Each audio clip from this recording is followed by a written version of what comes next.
দিল্লির ক্ষমতার অলিন্দে বছরের পর বছর ধরে একটি অঘোষিত ও রহস্যময় নীরবতা বিরাজ করছিল।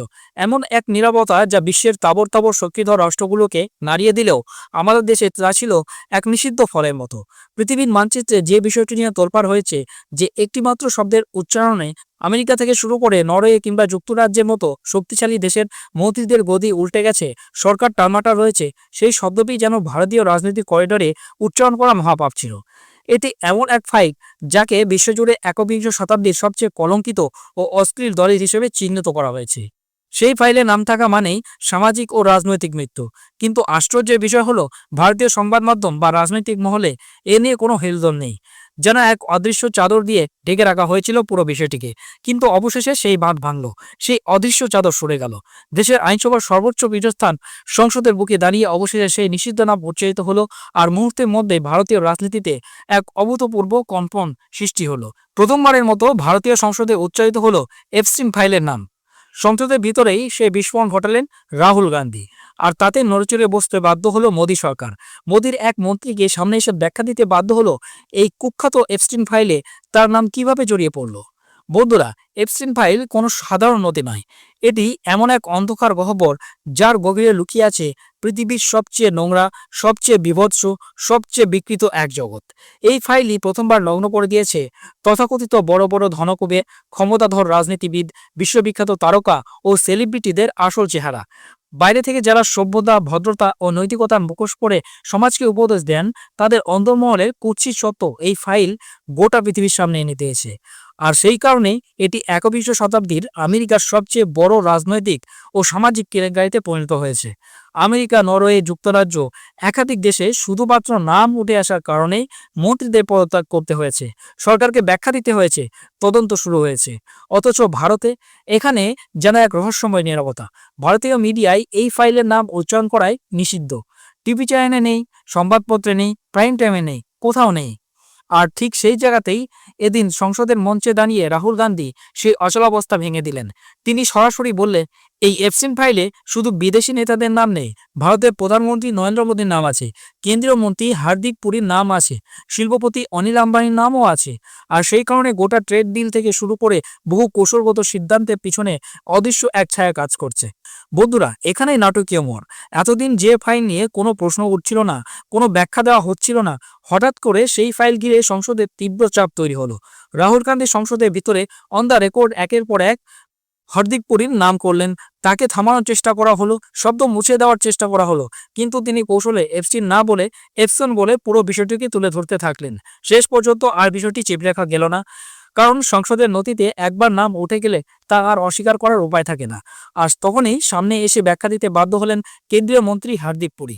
হার্দিক পুরী বলেন, তার বিরুদ্ধে যে অভিযোগ তোলা হয়েছে তার সঙ্গে তার কোনো সম্পর্ক নেই। তিনি জানান, ওই সময় তার মূল যোগাযোগ ছিল লিঙ্কডইনের সহ প্রতিষ্ঠাতা রিড হফম্যানের সঙ্গে, এবং তাকে তিনি ভারতে আসার আমন্ত্রণ জানিয়েছিলেন। 3 মিলিয়ন ইমেলের মধ্যে মাত্র 3-4 বার তার নাম এসেছে। তিনি বলেন, প্রতিনিধি দলের সদস্য হিসেবে কয়েকটি অনুষ্ঠানে তিনি এপস্টিনের সঙ্গে দেখা করেছিলেন। মাত্র একবার ইমেল আদান প্রদান হয়েছিল। তাদের কথোপকথনের সঙ্গে এপস্টিনের অপরাধমূলক কর্মকাণ্ডের কোনো সম্পর্ক ছিল না।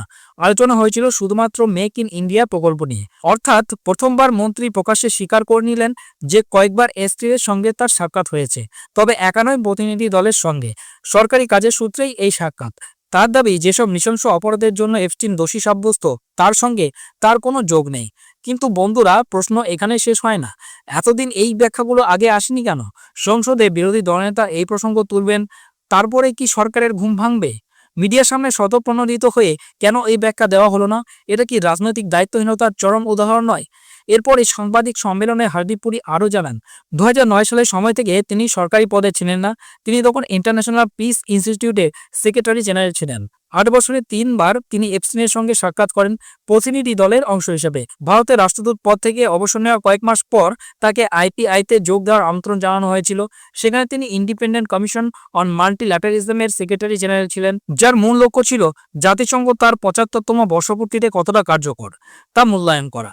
এই প্রকল্পের চেয়ারম্যান ছিলেন অস্ট্রেলিয়ার প্রাক্তন প্রধানমন্ত্রী। আইপিআই এর প্রধান টেরি রুড লার্সন এপস্টনকে চিনতেন, এবং সেই সূত্রেই প্রতিনিধি দলের অংশ হিসেবে তার সঙ্গে 3 বা সর্বোচ্চ 4 বার সাক্ষাৎ হয়। অর্থাৎ মন্ত্রী স্বীকার করছেন যে তিনি সাক্ষাৎ করেছেন। এরপর আরও এক ধাপ এগিয়ে হার্দিক পুরি বলেন এপস্টিনের কর্মকাণ্ডে তার কোনো আগ্রহ ছিল না, এমনকি এপস্টিন তাকে পছন্দও করতেন না। তিনি নাকি তাকে ডাম বলেও উল্লেখ করেছিলেন। কিন্তু প্রশ্ন হলো কে কাকে পছন্দ করলো, কে কাকে করলো না, সেটা কি আসল বিষয়? আসল প্রশ্ন হলো এই কুখ্যাত ফাইলে কার নাম আছে আর কার নাম নেই। সেখানে রাহুল গান্ধীর নাম নেই, অখিলেশ যাদবের নাম নেই, গান্ধী পরিবারের কারো নাম নেই, কিন্তু অনিল আম্বানির নাম আছে। এবং এই ফাইলের কালো ইতিহাস আজকের নয়, 2 দশক পুরনো। একবার এপস্টিন গ্রেপ্তার হয়েছিল, জেল কেটেছে, পরে ছাড়া পেয়েছিল, আবার গ্রেপ্তার হয়, দোষী সাব্যস্ত হয় এবং তারপর উচ্চ নিরাপত্তার জেলের মধ্যেই তার রহস্যজনক মৃত্যু ঘটে। সরকারিভাবে বলা হয় এটা নাকি আত্মহত্যা ছিল, কিন্তু আজও সেই মৃত্যুকে ঘিরে অসংখ্য প্রশ্ন রয়ে গেছে। সবাই জানে সে কি ধরনের ভিন্ন পাশবিক অপরাধে দোষী ছিল, যার বিবরণ শুনলে মানুষের বিবেক কেঁপে ওঠে। তাহলে প্রশ্ন ওঠে ভারতের পক্ষে এমন একজন ব্যক্তির সঙ্গে সাক্ষাৎ করার অর্থ কি? কেন সেই যোগাযোগ, কেন সেই সৌজন্য? এই প্রশ্ন শুধু হার্দিক পুরীকে ঘিরেই নয়, এখানেই রাহুল গান্ধী ছুড়ে দেন সবচেয়ে বিস্ফোরক প্রশ্নটি, অনিল আম্বানি আজও জেলে নেই কেন?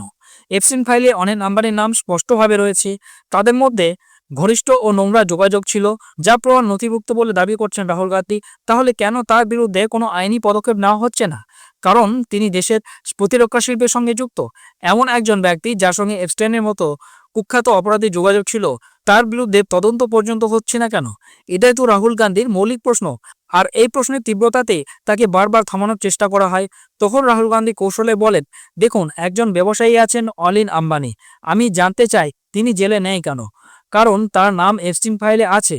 আর আমি এটাও জানতে চাই কে তাকে এপস্টিনের সঙ্গে পরিচয় করিয়ে দিয়েছিলেন, সেটা কি হার্দিক পুরি নাকি অন্য কেউ? তখন চেয়ারের পক্ষ থেকে বলা হয়, মিস্টার রাহুল, আপনি যার বিরুদ্ধে অভিযোগ করছেন তিনি এই সংসদের সদস্য নন। তিনি অনিল আম্বানি হন বা অন্য কেউ, যেহেতু তিনি এখানে উপস্থিত নন, তাই তার নাম নিয়ে এই ধরনের অভিযোগ তোলা যাবে না, কারণ তিনি আত্মপক্ষ সমর্থনের সুযোগ পাবেন না। সুতরাং এই পুরো বিষয় নিয়ে কি গুরুত্বপূর্ণ কোনো পদক্ষেপ নেওয়া উচিত? এই বিষয়ে আপনার কি মনে হয়? কমেন্ট বক্সে অবশ্যই আপনার মতামত জানান।